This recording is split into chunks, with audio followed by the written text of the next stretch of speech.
Welcome, good morning. ഞാൻ രണ്ട് കാര്യങ്ങൾ പ്രേക്ഷകരോട് ആദ്യമേ തന്നെ പറയാം. ഒന്ന്, ഈ കൊടിക്കുന്നിൽ സുരേഷ് എന്ന് പറയുന്ന നേതാവിനെയാണ് ഞാൻ ആദ്യമായി ഒരു രാഷ്ട്രീയ നേതാവിന് റോസാപ്പൂ കൊടുക്കുന്നത്. അദ്ദേഹം അടൂരിൽ നിന്ന് ആദ്യം മത്സരിക്കുമ്പോൾ കുളത്തുപുഴ പഞ്ചായത്തിലാണ് എൻ്റെ വീട്.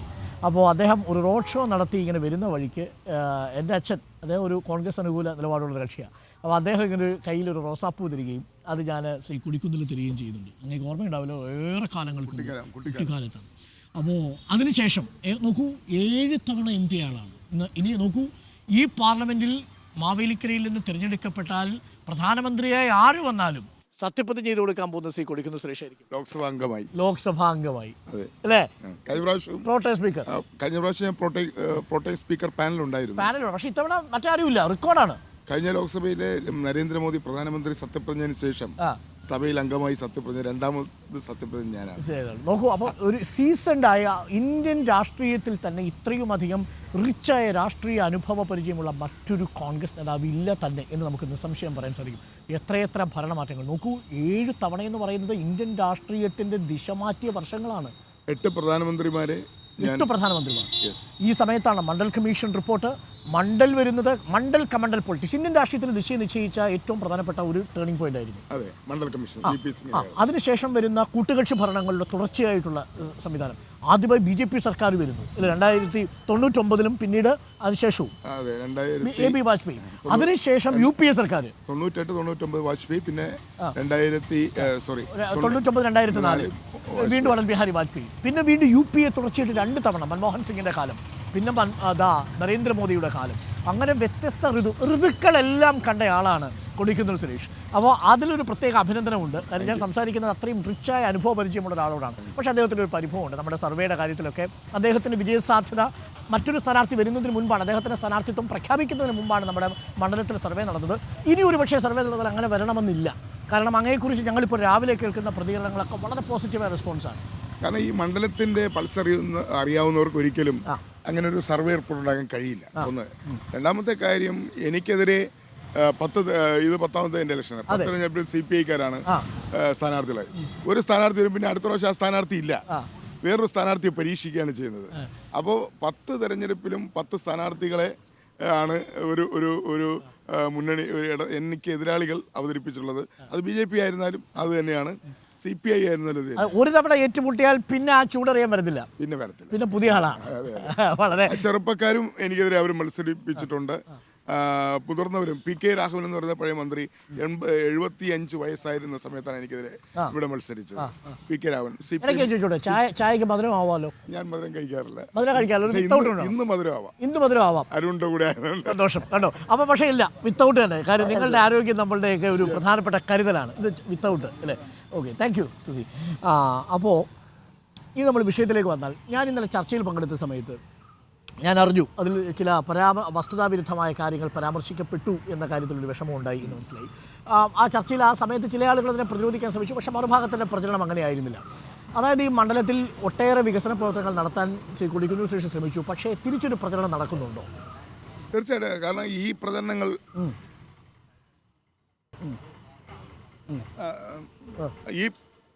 ഈ പ്രചരണങ്ങൾ കഴിഞ്ഞ എല്ലാ തെരഞ്ഞെടുപ്പിലും അവർ നടത്തി പരാജയപ്പെട്ടതാണ്. ആ പ്രചരണങ്ങൾ തന്നെയാണ് വീണ്ടും കൊണ്ടുവരുന്നത്. പക്ഷെ ആ പ്രചരണം നേർക്കാഴ്ച, ആ പ്രചരണം ഇത്തവണയും വിലപ്പോകത്തില്ല. അരുൺ വായിച്ചു നോക്കൂ. ഇത് 2019 മാവേലിക്കലെ വോട്ടർമാരുടെ മുന്നിൽ ഞാൻ സമർപ്പിച്ച നേർക്കാഴ്ച, വികസനത്തിന്റെ നേർക്കാഴ്ച. ഇതില് കഴിഞ്ഞ 5 വർഷക്കാലം ഞാൻ ചെയ്ത എല്ലാ കാര്യങ്ങളും അടങ്ങിയിട്ടുണ്ട്. ഇത് വോട്ടർമാർ വായിച്ച് മനസ്സിലാക്കിയിട്ടാണ് വോട്ട് ചെയ്തിരിക്കുന്നത്. ഇതെല്ലാം യാഥാർത്ഥ്യങ്ങളാണ്. കൊടുത്ത പ്രോമിസ് പാലിക്കാൻ സാധിച്ചിട്ടുണ്ട്. അതിന് സംസാരിക്കുന്ന നേർക്കാഴ്ച അതാണ്. ഈ നേർക്കാഴ്ച വായിച്ചാൽ മതി. ഞാൻ 2009 എടുക്കുന്നില്ല, 2014-19 നടത്തിയത്. ഇനി 2019-24 തയ്യാറായിക്കൊണ്ടിരിക്കുന്നേ ഉള്ളൂ. അപ്പൊ ഞാൻ ഇതിൽ ഏതെങ്കിലും ഒന്ന് റാൻഡമായിട്ട് ചോദിച്ചാൽ, ഉദാഹരണത്തിന് പത്തനാപുരത്ത് റബ്ബർ പാർക്ക് നടന്നോ?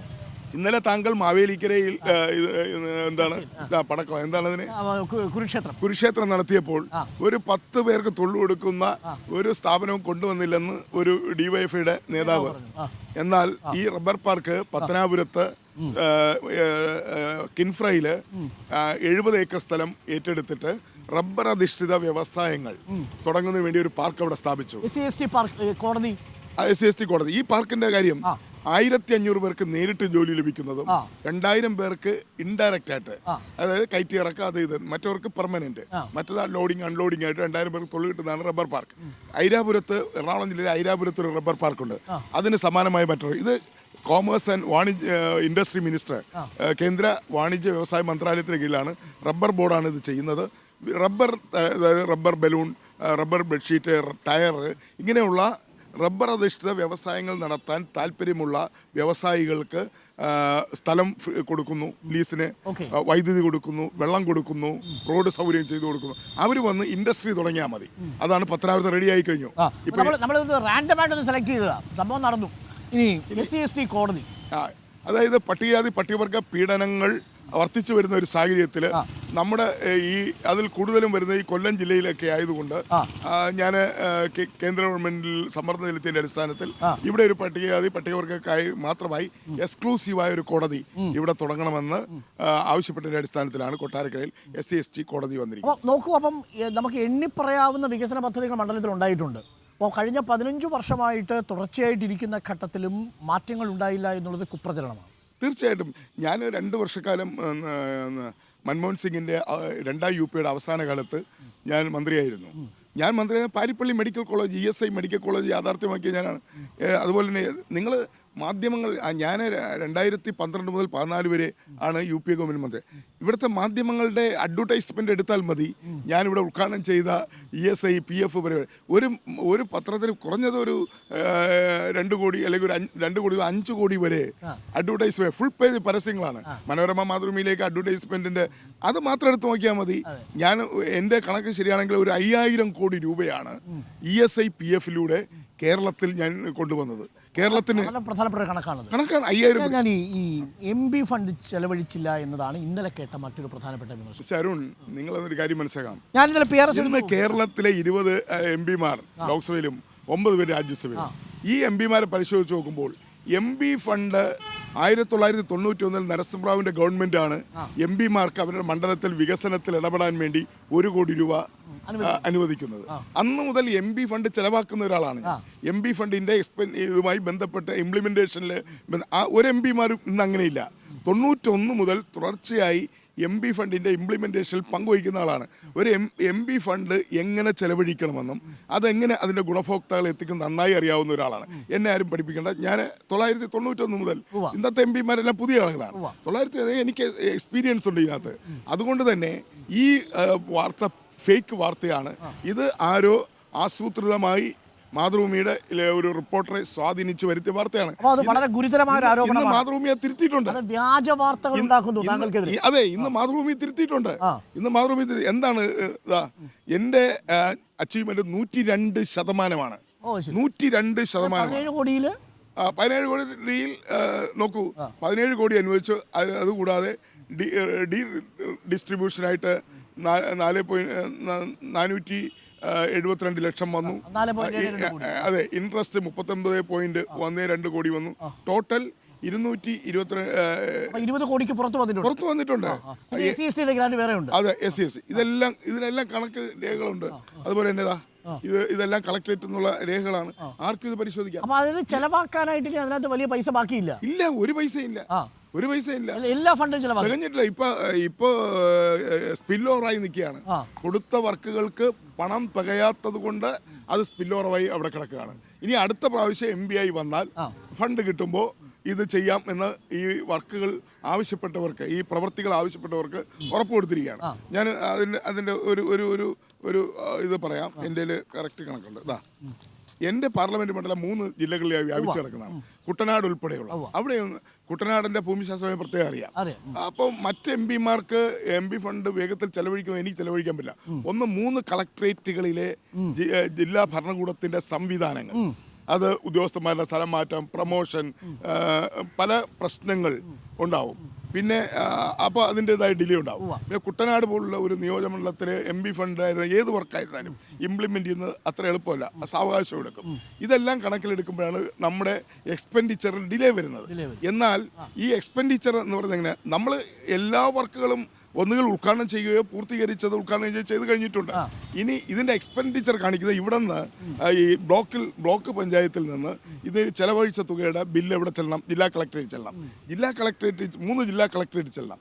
3 ജില്ലകളിലെ ഫിനാൻസ് ഓഫീസർമാർ ഈ ബില്ല് ചെക്ക് ചെയ്തിട്ട് ഇത് കളക്ടർക്ക് അപ്രൂവൽ ഇടാം. ആയിരക്കണക്കിന് ഫയലുകളായിരിക്കും കളക്ടറെ മുന്നിൽ ചെല്ലുന്നത്, അതിൻ്റെ കൂട്ടിലെ MPയിൽ നിന്ന്. അപ്പോൾ കളക്ടറിൽ നിന്ന് ഒപ്പിട്ട് വരാൻ 2 മാസം 3 മാസം പിടിക്കും. അങ്ങനെ ആ ഒപ്പിട്ട് ആ ചെക്ക് കൊണ്ടുവന്ന് ഈ പ്രവൃത്തി ചെയ്ത കരാറുകാരൻ ബാങ്കിൽ കൊണ്ട് കൊടുക്കുമ്പോഴാണ് അത് മാറുന്നത്. അപ്പോഴാണ് ഡൽഹിയിലെ മിനിസ്ട്രി ഓഫ് കാണിക്കുന്നത്. അത്രയും ഡിലേ ഉണ്ട്. അതാണ് ഇവിടെ എടുത്ത് കാണിച്ചത്. എന്നാൽ ഇവിടെ അഡ്മിനിസ്ട്രേറ്റീവ് സാങ്ഷൻ കിട്ടിയ ഈ 20 കോടിക്കും അപ്പുറത്തേക്ക്, അതായത് അനുവദിച്ച് കിട്ടിയ 17 പലിശയും എല്ലാം കൂടി ചേർത്ത് 20 കോടിയിലധികം രൂപ മണ്ഡലത്തിൽ അഡ്മിനിസ്ട്രേറ്റീവ് സാങ്ഷൻ കൊടുത്തു കഴിഞ്ഞു.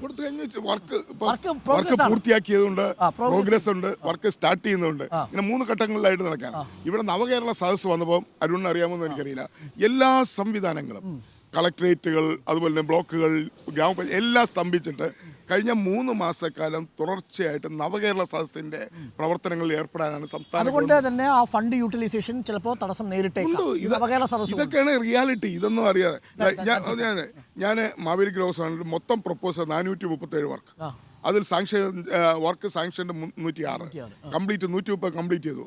ഇപ്പോൾ നടന്നുകൊണ്ടിരിക്കുന്ന 176 വർക്കുകൾ നടന്നുകൊണ്ടിരിക്കും. അതായത് മൊത്തം 437 പ്രോജക്റ്റുകൾ, വിവിധ പ്രോജക്റ്റുകൾ, ചെറുതും വലുതുമായ. അത് റോഡുണ്ട്, ലൈറ്റുകളുണ്ട്, അംഗൻവാടികളുണ്ട്, സ്മാർട്ട് ക്ലാസ് റൂമുകളുണ്ട്. എണ്ണം പറഞ്ഞു തന്നെയാണ് ഇതിനെ നേരിടാൻ പോകുന്നത്. അപ്പോൾ ഒരു താങ്കൾക്കെതിരെ ഒരു കുപ്രചരണം നടക്കുന്നു, ഫണ്ട് വിനിയോഗിച്ചില്ല തുടങ്ങിയ രീതിയിലുള്ള ഒരു കുപ്രചരണം നടക്കുന്നത് ആസൂത്രിതമാണെന്നൊരു ആരോപണമുണ്ട്. ആസൂത്രിതമാണ്. ആ മാതൃഭൂമിയിലെ അവസാനത്തെ ഒരു സെന്റൻസ് വന്ന അത് ഉടൻ തന്നെ LDFന്റെ സൈബർ ഇടങ്ങളിൽ ഉടൻ തന്നെ അത് വ്യാപിക്കുകയും അവരെനിക്കെതിരെ അത് അറ്റാക്ക് ചെയ്യുകയും ചെയ്തു. ഞാൻ നേരത്തെ പറഞ്ഞു 1990 MP ഫണ്ട് ഓരോ 3 മാസം നിങ്ങൾ കൊല്ലം കളക്ടറേറ്റ് MP ഫണ്ടിന്റെ എന്റെ നോഡൽ ഓഫീസർ 3 ജില്ലകളാണല്ലോ ഉള്ളത്. അതിൽ ഒരു ജില്ല നോഡൽ ഓഫീസറായിട്ട് എടുക്കാം. ഞാൻ കൊല്ലം ജില്ലയെ നോഡൽ ഓഫീസറായിട്ട് എടുത്തിരിക്കുന്നത്. ആ കൊല്ലം ജില്ലയിലെ നോഡൽ ഓഫീസർ ജില്ലാ കളക്ടറാണ്. കളക്ടറേറ്റ് എല്ലാ ഫയലും ഓരോ 3 മാസം കൂടുമ്പോഴും റിവ്യൂ ചെയ്യാറുണ്ട്. വർക്കിന്റെ പ്രോഗ്രസ് റിവ്യൂ ചെയ്യാറുണ്ട്. വർക്ക് ഡിലേ ആണെങ്കിൽ ഞാൻ തന്നെ നേരിട്ട് ഇടപെടും. ആ ബന്ധപ്പെട്ട ഉദ്യോഗസ്ഥന്മാരുമായിട്ട് സംസാരിക്കും, കരാറുകാരുമായിട്ട് സംസാരിക്കും.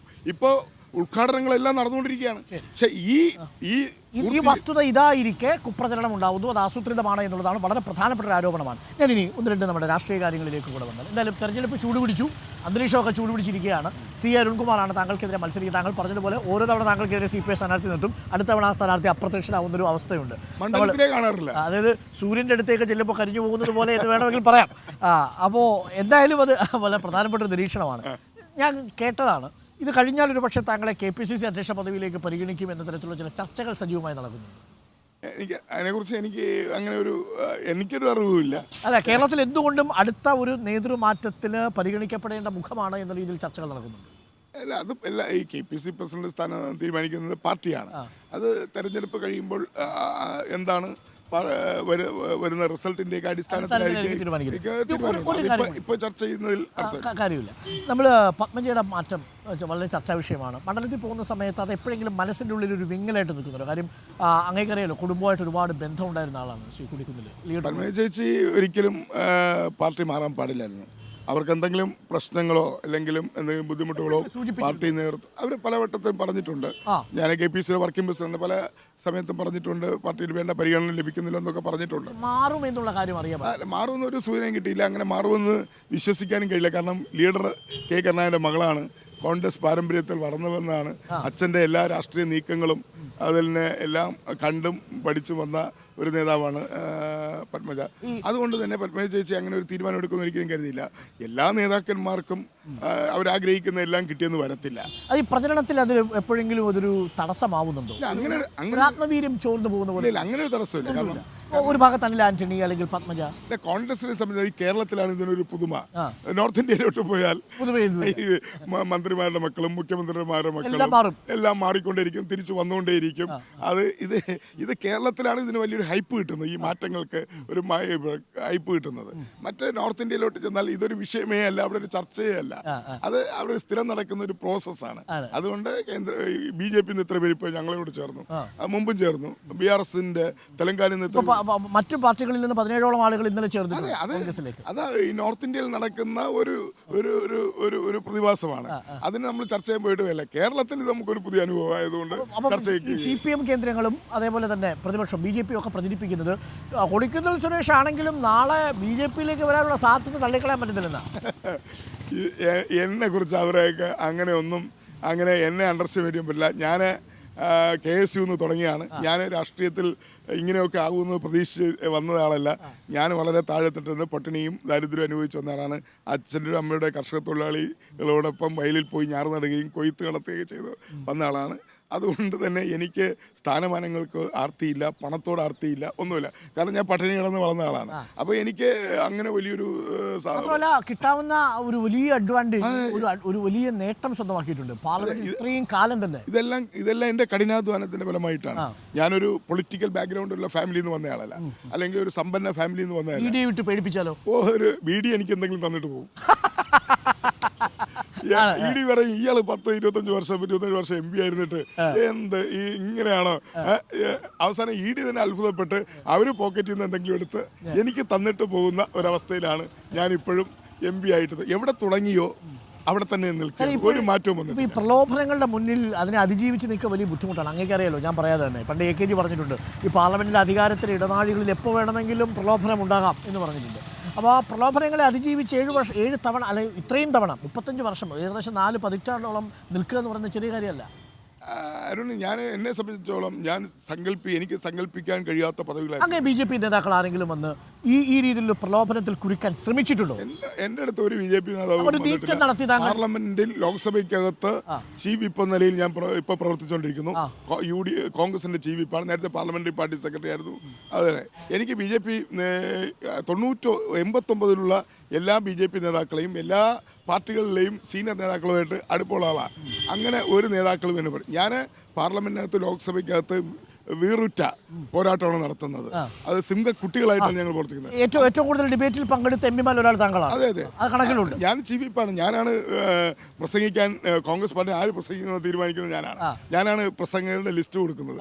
ഞാനാണ് അവർക്ക് ടൈം കൊടുക്കുന്നത്. അവരുടെ സീറ്റുകൾ എവിടേക്ക് ഇരിക്കണമെന്ന്. പ്രധാനമന്ത്രി ഉച്ചഭക്ഷണത്തിന് കണ്ടുവച്ചിട്ടുണ്ടെന്ന് കേട്ടു. താങ്കളെ എന്നെ വിളിക്കത്തില്ല. ഉറപ്പാണോ? അങ്ങനെയുള്ള കെണിയിലൊന്നും ഞാൻ വീഴത്തില്ല. അത് പ്രധാനമന്ത്രിക്കും അറിയാം, BJP നേതാക്കൾക്കും അറിയാം. അങ്ങനെ ഒരു കെണിയിലൊന്നും ഞാൻ വീഴത്തില്ല. ആ രീതിയിൽ കോൺഗ്രസിന്റെ ഉറച്ച് ഇനിയിപ്പോ എന്തൊക്കെ സംഭവിച്ചാലും എന്തൊക്കെ ഒലിച്ചു പോയെന്ന് പറഞ്ഞാലും കൊടിക്കുന്നിൽ സുരേഷ് ഒലിച്ചു പോകുന്നു ഒരിക്കലും പോകത്തില്ല. എന്റെ ഉപ്പും ചോറും എന്ന് പറയുന്നത് കോൺഗ്രസ് പാർട്ടിയാണ്. കോൺഗ്രസ് പാർട്ടിയിലൂടെയാണ് ഞാൻ ഈ പദവികളിലെത്തിയത്. എനിക്ക് സങ്കല്പിക്കാൻ കഴിയാത്ത ഇത്രയും വലിയ പദവികളിൽ പാർട്ടിയിലും പാർലമെന്ററി രംഗത്ത് വരാൻ കഴിഞ്ഞത് കോൺഗ്രസ് പാർട്ടിയിലൂടെയാണ്. ഞാൻ ആ ഉപ്പും ചോറും തിന്ന് വളർന്ന അതിന് ഞാൻ മറക്കത്തില്ല.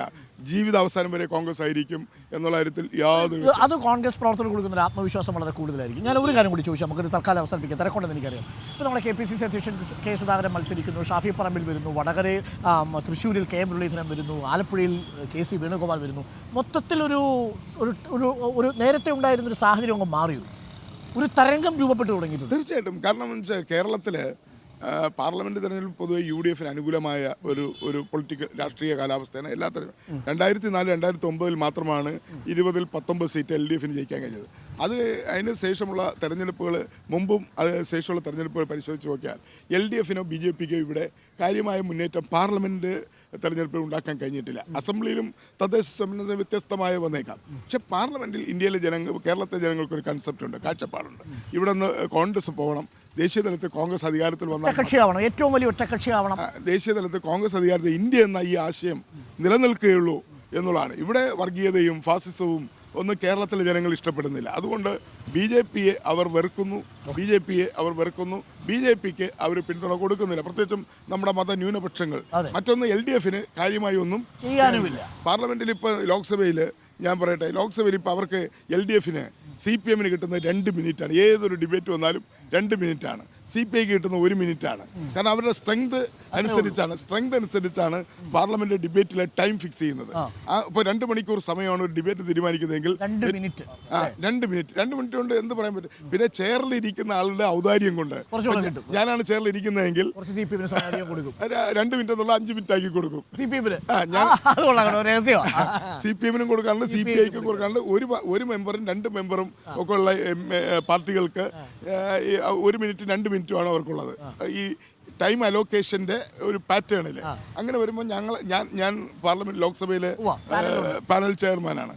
അപ്പം ഞങ്ങൾ അസംബ്ലി പോലെയല്ല, അസംബ്ലിയിൽ ഓരോ സെഷനിലും ഒരു പാനൽ ചെയർ. ഞങ്ങൾ 5 വർഷത്തേക്കാണ്. ഞാനുണ്ട്, കൊല്ലത്ത് പ്രേമേന്ദ്രനുണ്ട്, കേരളത്തിൽ ഞങ്ങൾ 2 പേരാണ്. അപ്പം ഈ പ്രേമേന്ദ്രനും 2 മിനിറ്റേ ഉള്ളൂ, അല്ലെങ്കിൽ 3 മിനിറ്റേ ഉള്ളൂ. അദ്ദേഹം RSP ഒരു MP ഉള്ളൂ. പക്ഷെ പ്രേമേന്ദ്രൻ 10 മിനിറ്റ് പ്രസംഗിക്കും. ഞങ്ങൾ എന്ത് ചെയ്യും, നീട്ടി കൊടുക്കും. ഞങ്ങൾ ബെല്ലടിച്ചാലേ നിർത്താൻ പറ്റുള്ളൂ. പക്ഷെ അതുപോലെയാണ് CPIക്കും CPM-നും ഇപ്പോൾ കിട്ടുന്ന സമയം. അപ്പോൾ CPIയുടെ ഒരു പാർലമെന്റ് അംഗം ജയിച്ച് പോയത് കൊണ്ടോ CPM-ന്റെ ഒരു പാർലമെന്റ് അംഗം ജയിച്ചു പോയത് കൊണ്ടോ കേരളത്തിൽ നിന്നല്ലാതെ വേറെ എവിടത്തും വരാനില്ല. അവർക്ക് എന്തായാലും ഈ സമയത്തിൽ മാറ്റം ഉണ്ടാവത്തില്ല അല്ലേ? മാറ്റം ഉണ്ടാവും. ഓക്കെ, ഇനി നമ്മുടെ KPCC പ്രസിഡന്റ് K. സുധാകരന്റെ ചില പരാമർശങ്ങളൊക്കെ ചിലർക്ക് മനോവേദന ഉണ്ടാക്കിയിട്ടുണ്ട്. അത് പാടില്ലായിരുന്നു എന്ന തരത്തിൽ പ്രതികരണം വന്നു. ഇപ്പോൾ ഹൈബീഡനൊക്കെ തുറന്ന് തന്നെ നമ്മളോട് സംസാരിച്ചു. അതൊക്കെ പ്രവർത്തകരെ സംബന്ധിച്ചിടത്തോളം ചില സമയങ്ങളിൽ ബുദ്ധിമുട്ടുണ്ടാക്കുന്നുണ്ട്. കാര്യം ആൾക്കാർ ചോദിക്കും, ഇങ്ങനെയൊക്കെ നിങ്ങൾ പറയാമോ? യഥാർത്ഥത്തിൽ അതൊക്കെ ഒഴിവാക്കേണ്ടതായിരുന്നു, കുറച്ചുകൂടി ഒരു ജാഗ്രത കാണിക്കേണ്ടതില്ല. ഇപ്പോൾ താങ്കളെപ്പോഴും മുതിർന്ന നേതാവ് ഒരിക്കലും അങ്ങനെ പദപ്രയോഗം നടത്തിയിട്ടില്ലല്ലോ, അല്ലെങ്കിൽ അത്തരത്തിലുള്ള പരാമർശമേ നടത്തിയിട്ടില്ല. താങ്കളുടെ പേരിൽ അങ്ങോട്ട് ആരോപണമേ ഇല്ലല്ലോ. അല്ല, കണ്ണൂർ ശൈലിയാണ് K. സുധാകരൻ്റെ. CPM നേതാക്കളും അവരുടെ പല പരാമർശങ്ങളും വിവാദമായിട്ടുണ്ട്. EP ജയരാജൻ്റെ, MV ജയരാജൻ്റെ, P. ജയരാജൻ്റെ എത്രയോ പ്രസംഗങ്ങളും എത്രയോ പരാമർശങ്ങളും വിവാദങ്ങളായിട്ടുണ്ട്. അതൊരു കണ്ണൂർ രാഷ്ട്രീയത്തിൻ്റെ ഒരു പ്രതിഫലനമാണ്. എന്ന് വെച്ചാൽ കണ്ണൂരിലെ എല്ലാവരും അങ്ങനെയാണെന്ന് നമുക്ക് പറയാൻ പറ്റില്ല. അവിടെ രാഷ്ട്രീയത്തിൻ്റെ ഒരു വലിയ എന്താണ്, എതിരാളികളെ ചാട്ടുളി പോലെ അവരെ അരിഞ്ഞു വീഴ്ത്തുന്ന, എതിരാളികളെ അരിഞ്ഞു വീഴ്ത്തുക, അതിലൊരു മൃദുത്വം കാണിക്കാത്ത ഒരു രാഷ്ട്രീയമാണ്. ഓവർ കമ്മിറ്റ്മെന്റ് ഉള്ളതുകൊണ്ട് ചിലപ്പോൾ പറ്റുന്നതാവാം അല്ലേ? ഇല്ല, ഞാനത് പരിശോധിച്ചിട്ടില്ല. ചില സമയങ്ങളിൽ അദ്ദേഹത്തിന് അങ്ങനെ എന്തെങ്കിലും അബദ്ധം പറ്റിയിട്ടുള്ള സ്ലിപ്പ് ഓഫ് ടങ് അങ്ങനെ പറ്റിയിട്ടുണ്ട്. അദ്ദേഹം തിരുത്തിയിട്ടുണ്ട്. ഞാൻ എൻ്റെ പ്രചരണം ആരംഭിച്ചത് ഗണപതി ക്ഷേത്രത്തിൽ നിന്നാണ്. ഞാൻ എല്ലാ പ്രാവശ്യം അതായത് ഞാൻ വോട്ടർമാരെ കാണാൻ വേണ്ടി ഈ പര്യടനം തുടങ്ങുന്നതിന് മുമ്പ് ഗണപതി അമ്പലത്തിൽ വന്ന് പ്രാർത്ഥിച്ച് തേങ്ങ ഉടച്ച് ഉണ്ണിയപ്പം വാങ്ങിച്ച് പ്രത്യേക പൂജ നടത്തിയിട്ടാണ്, പ്രസാദം വാങ്ങിച്ചിട്ടാണ് ഞാൻ ഇവിടെ തുടങ്ങുന്നത്. ഇനി ഇലക്ഷൻ നോമിനേഷൻ കൊടുത്തതിന് ശേഷമുള്ള മണ്ഡല പര്യടനത്തിൽ ചക്കുളത്താവ് ക്ഷേത്രത്തിൽ, വളരെ പ്രസിദ്ധമായ ക്ഷേത്രം ചക്കുളത്താവ്, അവിടെ പോയി പ്രാർത്ഥിച്ച് തിരുമേനിമാർക്കൊക്കെ ദക്ഷിണ കൊടുത്ത്, മേൽശാന്തിമാർക്ക് ദക്ഷിണ കൊടുത്ത് അവിടെ കാണിക്ക അർപ്പിച്ച് അവിടുത്തെ രാധാകൃഷ്ണൻ നമ്പൂതിരിയും ഉണ്ണിക്കുട്ടൻ നമ്പൂതിരിയുടെ അനുഗ്രഹം വാങ്ങിച്ചിട്ടാണ് തുടങ്ങുന്നത്. ഞാൻ നല്ലൊരു വിശ്വാസിയായ മതേതര പ്രവർത്തകനാണ് അരുൺ. ഞാൻ എൻ്റെ പാർലമെന്റ് മണ്ഡലത്തിൽ തുടങ്ങിയ ട്രെയിനുകൾ നോക്കൂ.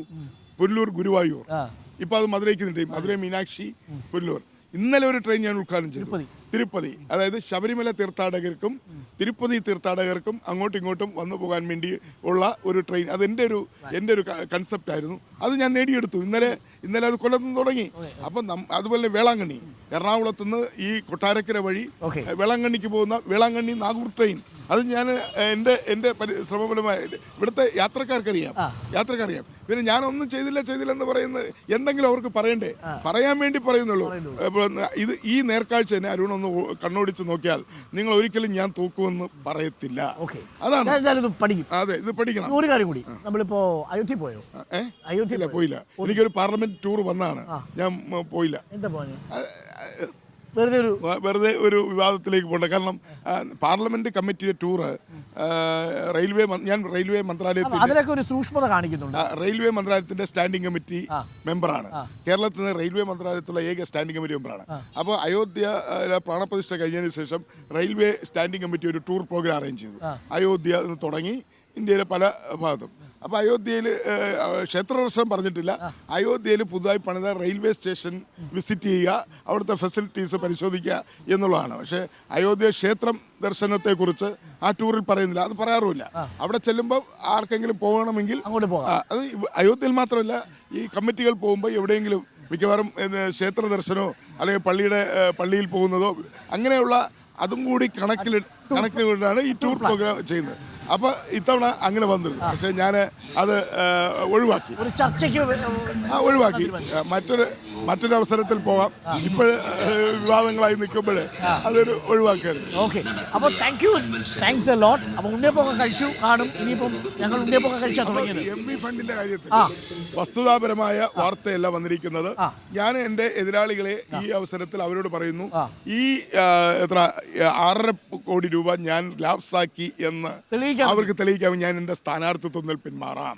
വളരെ പ്രധാനപ്പെട്ട കാര്യമാണ്. 6.5 കോടി രൂപ ഈ മണ്ഡലത്തിൽ ചെലവഴിച്ചിട്ടില്ല എന്ന് പ്രചരണം നടത്തുന്നവരോട് കൊടിക്കുന്നിൽ സുരേഷ് പറയുന്നു, അത് തെളിയിച്ചാൽ ഈ മണ്ഡലത്തിലെ സ്ഥാനാർത്ഥിത്വത്തിൽ നിന്ന് പിൻവാങ്ങാം. യെസ്, അങ്ങനെ ആരെങ്കിലും മുന്നോട്ട് വരട്ടെ.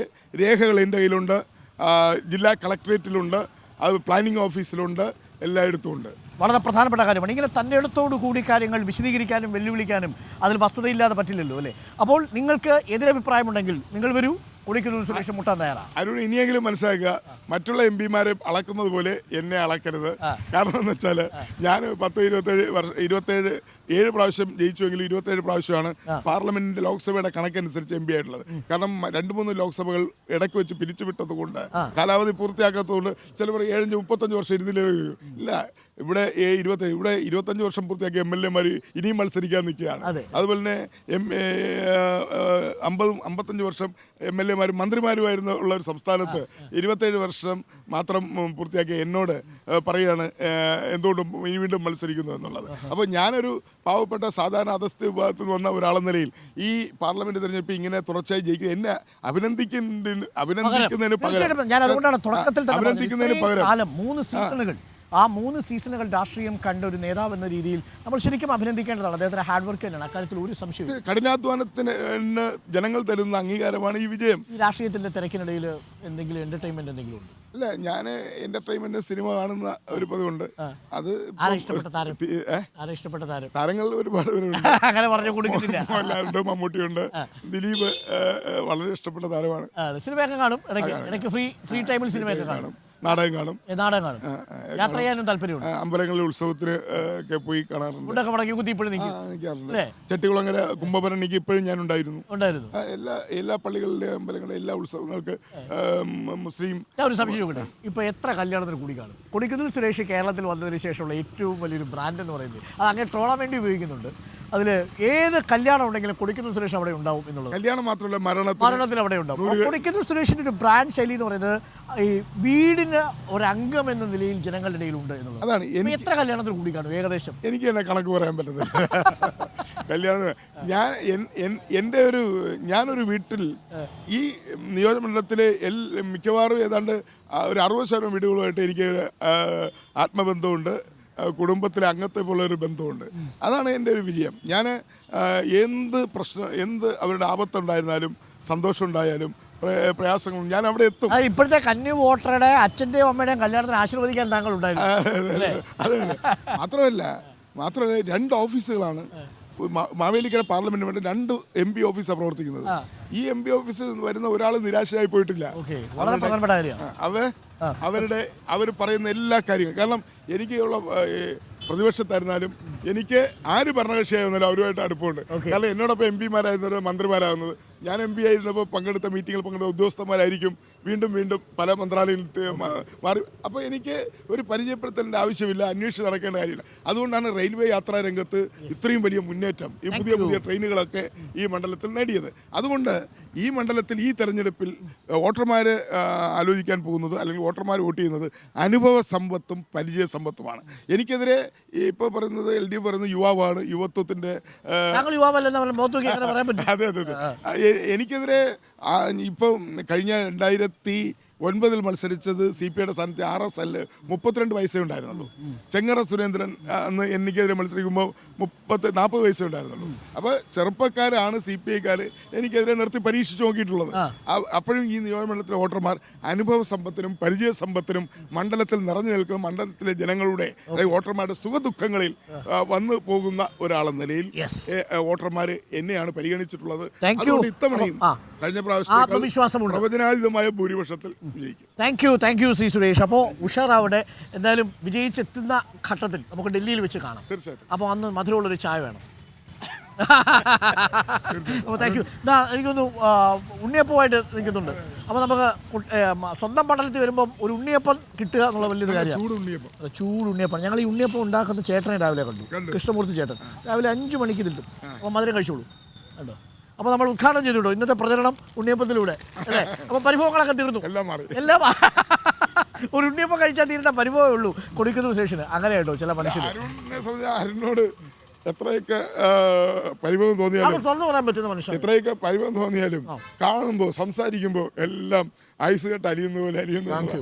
ഇത് അരുണിന് മാത്രമുള്ള ഒരു സവിശേഷമായ പ്രത്യേകതയാണ്.